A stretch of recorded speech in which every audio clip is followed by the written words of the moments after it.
PT Kereta Api Indonesia Persero terus bergerak melayani konsumen. Di tengah pandemi, KAI juga menghadapi sejumlah tantangan. Apa saja upaya KAI menjaga stabilitas kinerja? Kali ini, Bisnis Indonesia berkesempatan mewawancarai Direktur Utama PT Kereta Api Indonesia, Didi Hartantyo. Sobat Bisnis, selamat menyaksikan.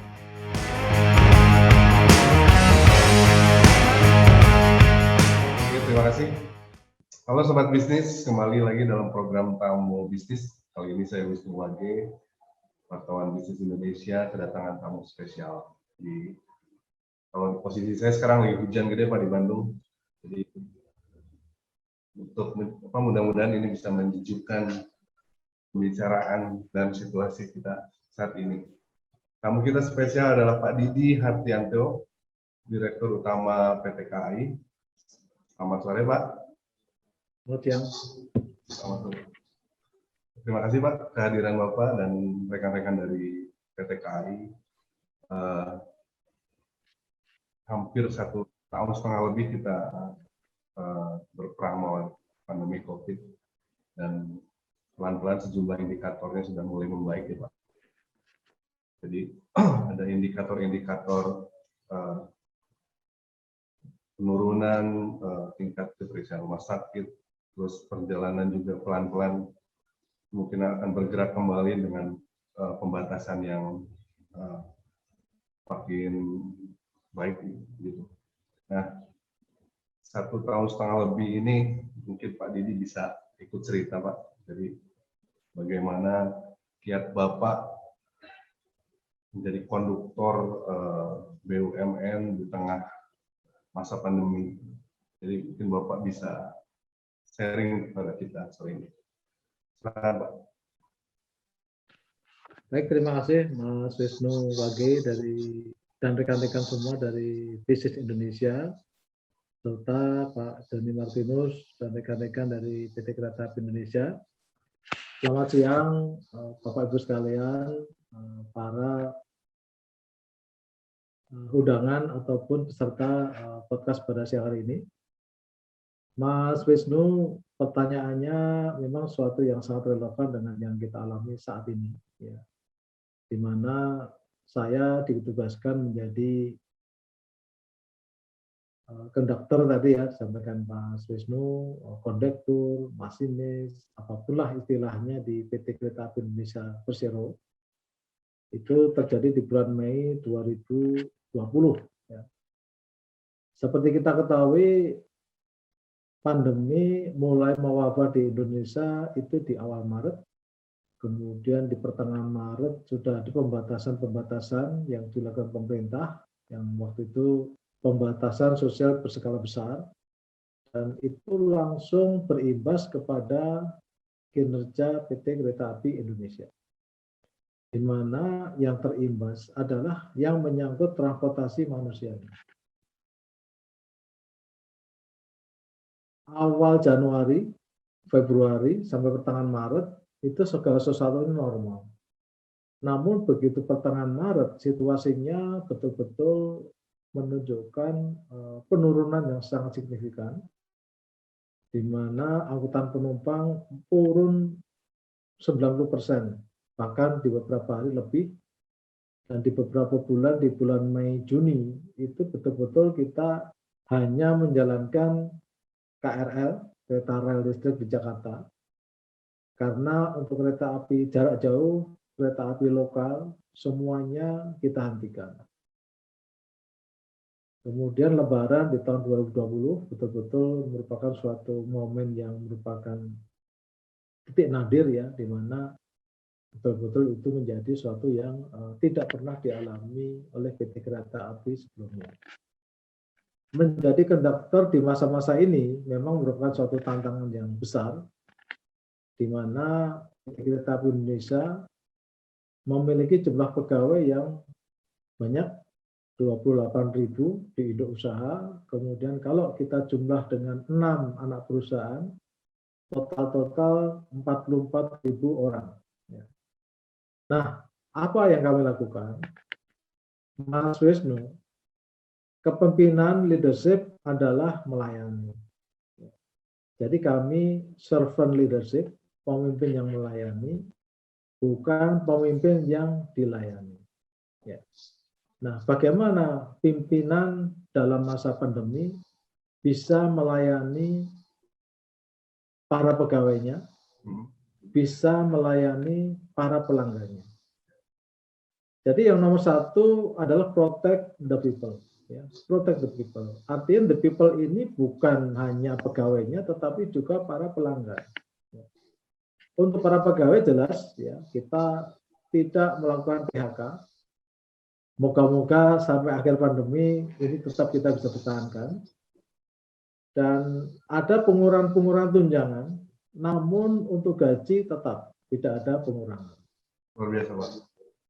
Nah, kemudian kita protect our people kita dengan melengkapi dengan sarana-sarana kesehatan. Ya. Kita lengkapi dengan masker, kita lengkapi dengan pelindung tangan, kita lengkapi dengan sanitizer, ya. Kita lengkapi dengan face shield, ya. Semuanya dalam rangka memprotek pegawai-pegawai kita, terutama yang di front line, ya, yang melayani atau langsung bersinggungan dengan para pelanggan. Tujuannya apa? Karena kalau orang-orang kita, frontline kita itu sudah safe,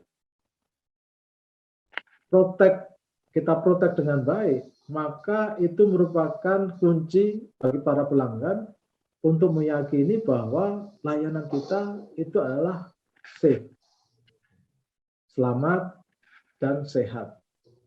Nah, kemudian yang kedua, protect the people, pelanggan, dengan menjalankan protokol kesehatan yang baik dan benar sesuai dengan arahan daripada pemerintah, baik itu dari Satgas COVID, dari Kementerian Kesehatan, maupun dari Kementerian Perhubungan. Nah, itu terus kita lakukan adaptasi, ya, apapun SE yang dikeluarkan oleh Satgas, apapun SE yang dikeluarkan oleh Kementerian Perhubungan, kita ikuti dengan tertib. Apapun dampaknya bagi PT Kereta Api Indonesia. Jadi setelah kita akan protect the people tadi, Pak Mas Wisnu, ya, keuangan kita itu betul-betul terpengaruh. Ya. Karena pendapatan yang biasanya satu hari itu bisa 23 miliar, ya, kalau weekend itu bisa 26 miliar, hari-hari itu sangat kecil sekali. Ya. Ratusan juta, bahkan di beberapa hari itu hanya puluhan juta. Bagaimana kita bisa menghidupi 28.000 tadi? Nah, falsafah kedua, sedia payung sebelum hujan. Ya. Nah, kita di dalam tata kelola keuangan kita, maka kita sudah menyiapkan payung. Ya. Artinya apa? Bahwa cash kita mencukupi, kemudian fasilitas-fasilitas pinjaman jangka pendek juga memadai. Ya. Nah, inilah yang kedua adalah liquidity. Ya. Jadi kita menjaga likuiditas perusahaan yang merupakan urat nadi darah kita, itu kita jaga. Jadi setelah protect the people, kita lakukan liquidity, ya, liquidity management yang ketat. Bagaimana kita menyesuaikan operasi kita untuk bisa mengenerate cash cepat. Karena kita butuh cash bulanan, ya, untuk membayar pegawai kita itu. Rata-rata satu bulan itu 300 miliar. Bayangkan kalau dalam kondisi normal, angkutan penumpang itu sehari 23 miliar, satu bulan itu 600-an. Demikian juga angkutan barang, ya, itu setiap hari itu 21 sampai 22 miliar.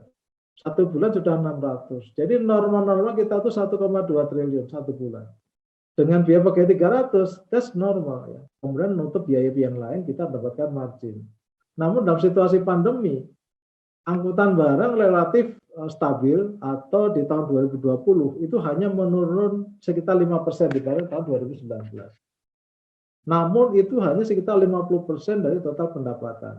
Sementara untuk angkutan penumpang, tahun 2019 konsolidasi kita pendapatan kita 9,6 triliun. Namun tahun 2020 pendapatan kita untuk angkutan penumpang hanya 2,8 triliun. Turun sangat signifikan. Jadi liquidity itu kunci dan alhamdulillah kita bisa menjaga likuiditas dengan baik dan kemudian ada PEN, Program Penyelamatan Ekonomi Nasional dari pemerintah senilai 3,5 triliun yang kita terima pada akhir tahun 2020. Ya.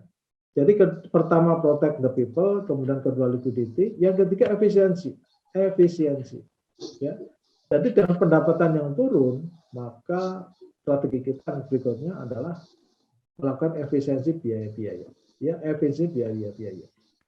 Biaya pegawai tadi sebagian kita kurangi, tunjangan-tunjangan, tidak ada perjalanan dinas, tidak ada pendidikan, kemudian tunjangan-tunjangan yang tidak urgen kita efisiensikan, ya. Tapi tetap hak pegawai menerima gaji penuh tetap kita hormati.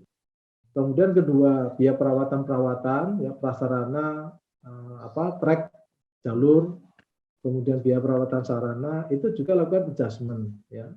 Kemudian juga kewajiban angsuran kredit, nah itu kita minta ditunda, kita restrukturisasi berdasarkan POJK, ya, yang dikeluarkan oleh OJK, kita tunda restru sampai 1 tahun berikutnya.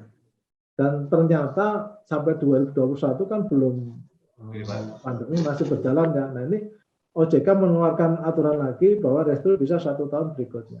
Ini upaya-upaya yang kita lakukan, termasuk pajak, ya, kita minta keringanan pajak kepada pemerintah karena kita mengalami kerugian. Tapi yang paling penting, Mas Wisnu, ya, bagaimana kita menjamin operasi kereta api tetap berjalan dengan baik dalam rangka melayani masyarakat. KRL hari ini berulang tahun yang ke-13, ya, itu merupakan transportasi yang sangat dibutuhkan oleh masyarakat berbagai lapisan, ya. Nah, ini salah satu pelayanan kami, ya. Dalam masa pandemi, apapun kondisinya, KRL tetap kita jalankan karena KRL ini mengangkut masyarakat yang berpendapatan rendah dan sangat rendah dan yang sifatnya harian, ya. Sehingga ini tidak bisa diberhentikan karena mengangkut yang tadi, kalau mereka tidak bekerja tidak mendapatkan pendapatan, ya. Jadi sampai kemarin pada saat PPKM level 4, ya, penumpang KRL yang biasanya 1 juta sampai 1.200.000 satu hari, itu kita turunkan, kita paksa turun sampai 120.000 satu hari. Tadi dengan protokol-protokol kesehatan yang sangat-sangat ketat dalam rangka mencegah penyebaran COVID ini, ya. Walaupun distancing-nya, ya, kita sudah kurangi, ya, 42%. Bahkan kemarin kita turunkan jadi sekitar 30%, ya, dalam rangka PPKM level 4. Kemudian protokol kesehatan STRP kita jalankan, itu 120.000. Namun 1 minggu setelah itu, orang menyesuaikan kembali STRP dipenuhi. Naik lagi 160.000, naik lagi 200.000. Sehingga memang betul-betul masyarakat perlu pelayanan kereta api yang terjangkau, ya, yang terjangkau. Dan kereta api melayani itu atas support dari pemerintah, ya, yang sifatnya PSO. Nah, yang keempat, setelah tadi protect the people, likuiditas, efisiensi, yang keempat adalah kita membangun sumber-sumber pendapatan baru. Ya, kalau dulu itu hanya penumpang, barang, ya, dan non angkutan, maka non angkutan ini kita dorong untuk tumbuh. Optimalisasi aset, kemudian komersialisasi, ya, aset-aset kita, terus bagaimana kita meningkatkan pendapatan yang sifatnya bersifat utilities. Jadi ini 4 strategi utama dalam masa pandemi, dan harapan kami nih Mas Wisnu, ya, sekarang sudah bulan September dan saya sangat gembira perkembangan COVID ini sudah semakin baik di Indonesia. Ya, harapannya penambahan case bisa dijaga di bawah 5.000, kemudian vaksinasi semakin masif, sehingga tingkat penyebaran COVID terkendali oleh pemerintah. Sehingga harapan kami dari insan-insan kereta api, harapan kami moga-moga pandemi bisa dikontrol, bisa terkelola dengan baik, dan kami siap melayani masyarakat untuk bertransportasi, baik untuk lokal maupun jarak jauh, dengan tetap menjalankan protokol kesehatan yang baik dan benar. Demikian Mas Wisnu. Menarik Pak. Nah, saya mau membahas protect the people nih Pak. Jadi kalau kami melihat penumpang KAI itu makin kesini makin disiplin dan makin taat lah Pak prokes atau aturan-aturan yang terkait perjalanan dibanding mungkin moda transportasi lain. Nah, saya pikir untuk sampai ke posisi ini pasti ada pekerjaan berat juga Pak pas penyesuaian di awalnya ini. Bisa cerita lah Pak tantangannya ini pas mendisiplinkan para penumpang ini Pak. Baik, terima kasih. Betul sekali, ya, di mana adaptasi baru protokol kesehatan ini tidak gampang. Ya. Yang pertama pada saat kita mengoperasikan, ya, kita membagikan face shield kepada para penumpang, para pelanggan. Ya. Dan saya sendiri sering melakukan perjalanan karena saya ingin mengamati secara langsung apa respon daripada pelanggan, para penumpang kami. Ya ternyata memakai face shield itu yang nggak nyaman. Ya, nggak nyaman. Padahal itu di masa-masa awal pandemi, ya itu adalah berbagai bentuk daripada protek perlindungan. Ya walaupun kapasitas penumpang kami itu hanya 50% untuk kereta api jarak jauh, ya itu betul-betul waktu awal-awal itu menyadarkan para pelanggan itu sulit, sehingga terus kita harus ingatkan ya untuk menjaga protokol kesehatan itu. Dari awal kami sudah menjelaskan bahwa kereta api komit untuk memenuhi protokol kesehatan.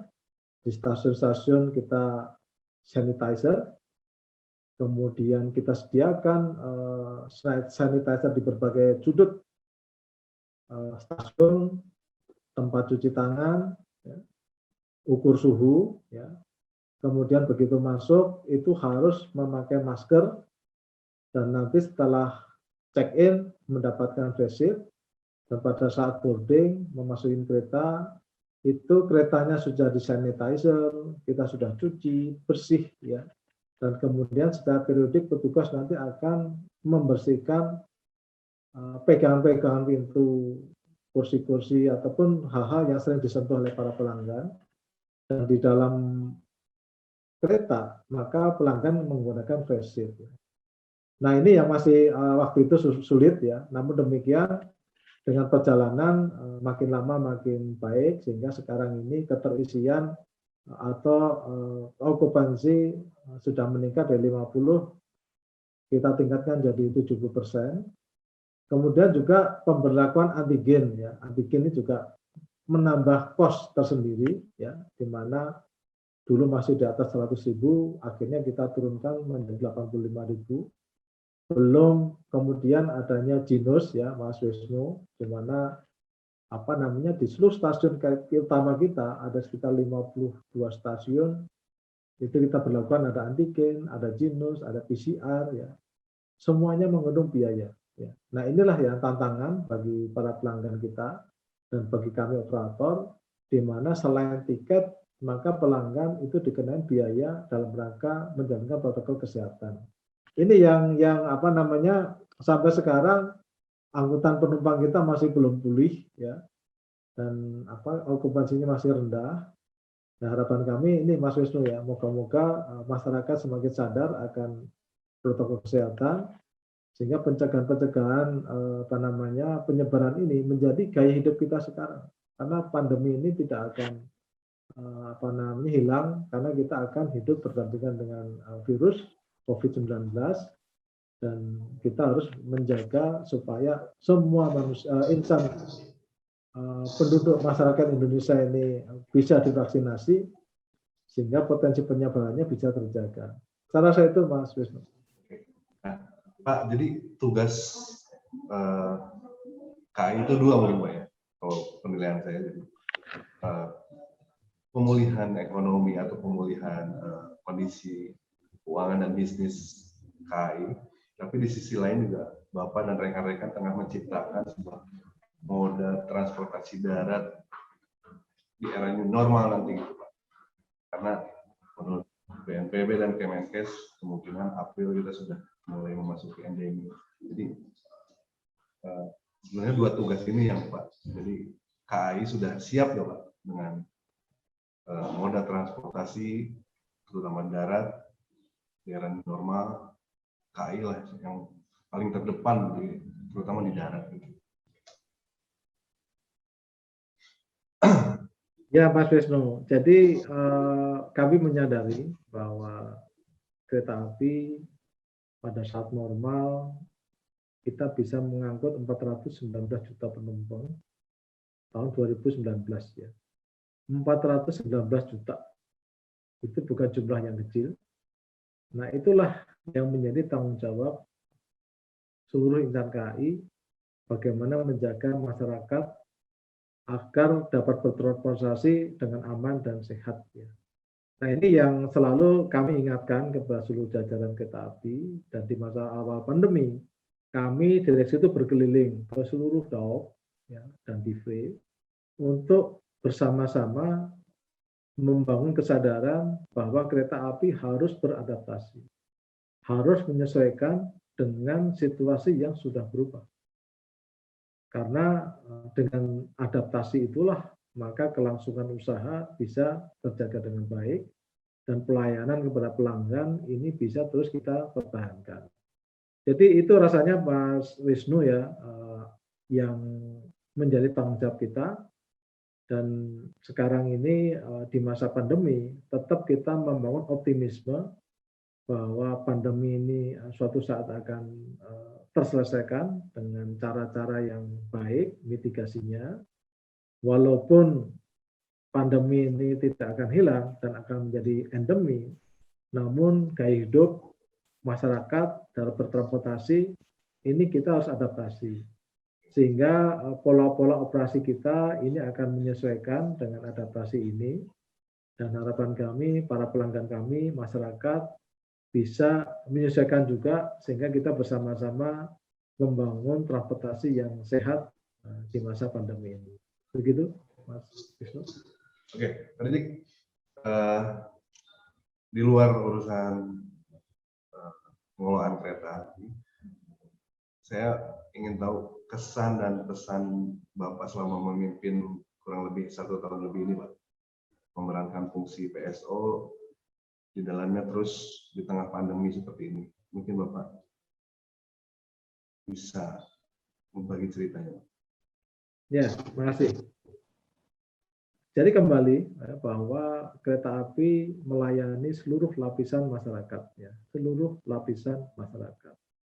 Dan sesuai pesan Pak Jokowi pada saat peresmian pengoperasian kereta rel listrik yang lintas Jogja dan Solo, pesan beliau adalah membangun transportasi yang ramah lingkungan, terjangkau, dan efisien. Ya. Jadi kami di Kereta Api Indonesia berpikir ke depan bagaimana membangun transportasi yang terjangkau, ramah lingkungan, dan efisien. Ya. Dan kereta api merupakan suatu moda transportasi yang dapat memenuhi ketiga harapan Pak Presiden tersebut. Ya. Terjangkau tarif, ya, silahkan dibandingkan ya tarif komuter kereta-kereta lokal yang dibantu oleh pemerintah PSU dibandingkan dengan moda-moda transportasi yang lain. Yang kedua, ramah lingkungan. Konsumsi BBM kami ya, itu apabila dibandingkan dengan moda transportasi yang lain dengan mengangkut jumlah beban yang sama, maka atas perhitungan kami kita tuh yang menjadi yang paling efisien. Ya. Nah, kemudian yang efisien lagi adalah bahwa ke depan kereta-kereta yang komuter itu akan dibangun berbasiskan tenaga listrik, ya, sehingga akan mengurangi penggunaan energi yang berbasiskan fosil, sehingga ramah lingkungan dan efisien ini bisa terbangun. Kedua, kami PT Kereta Api Indonesia mempunyai visi untuk membangun solusi ekosistem transportasi yang terbaik untuk Indonesia. Jadi kami harus membangun integrasi-integrasi antara kereta api dengan moda-moda transportasi yang lain. Sehingga para pelanggan kami itu bisa meneruskan perjalanan dengan sangat mudah dengan sistem menggunakan moda transportasi yang lain. stasiun-stasiun kami, Mas Wisnu, ya ini sudah kita integrasikan dengan moda transportasi yang lain, terutama di Jabodetabek. Tahap pertama kita sudah menata 4 stasiun, yaitu stasiun Tanah Abang, Pasar Senen, stasiun Sudirman atau Duku Atas, dan stasiun Juanda. Tahap kedua, kami bersama kolaborasi dengan Pemprov DKI mengembangkan integrasi di stasiun Manggarai, stasiun Palmerah, stasiun Gondang Dia, kemudian stasiun Tebet, dan stasiun di Jakarta Kota. Ya. Nah, ini akan terus kami kembangkan ke daerah-daerah yang lain. Ya. Nah, kemudian terakhir kemarin PT Kereta Api Indonesia bersama Kementerian Perhubungan melakukan soft launching pengoperasian kereta api Bandara YIA. Ya. Itu jaraknya 40 km, kita tempuh dalam waktu sekitar 39 menit, dan tarifnya saat ini 20.000. Ya, itu merupakan suatu terobosan angkutan yang bisa memangkas waktu tempuh dari Bandara YIA ke Yogyakarta. Kemudian tarif 20.000 juga tarif yang sangat efisien. Nah, inilah yang ke depan yang kami akan bangun, ya, sehingga dengan dukungan pemerintah, dukungan Kementerian Perhubungan dalam membangun infrastruktur, dan kami sebagai operator, serta dukungan pemerintah daerah dalam membangun integrasi bersama moda-moda integrasi yang lain, maka transportasi yang kami layani akan menjadi transportasi yang ramah lingkungan, terjangkau, dan efisien. Demikian Mas Wisnu. Kali ini terima kasih banyak. Mungkin sebenarnya banyak yang bisa kita gali dari Bapak, terutama dengan upaya Bapak dan rekan-rekan di PT KAI untuk tetap menjaga kinerja, ya Pak. Tapi berhubung waktu, saya hanya menggaris besar, Pak. Jadi mereka yang tengah berjuang saat ini menghadapi pandemi ada di berbagai lini, di pemerintahan, di BUMN, di swasta, dan lain-lain. Saya menilai teman-teman KAI juga perjuangannya, upayanya menjaga layanan tetap aman dan nyaman, menghadirkan kereta yang sehat, penumpang yang sehat, menjaga penumpang tetap sehat. Juga kita harap tercatat juga dalam sejarah bahwa kita tidak menyerah gitu. Jadi terima kasih Pak Didik. Kita berharap pandemi segera teratasi, kita terus beradaptasi dengan kebiasaan baru yang lebih sehat dan disiplin, dan kinerja korporasi terus membaik seiring waktu. Selamat sore Pak Didik, terima kasih atas waktunya Pak. Terima kasih Mas Wisnu dan rekan-rekan dari BCS Indonesia. Salam sehat. Salam sehat.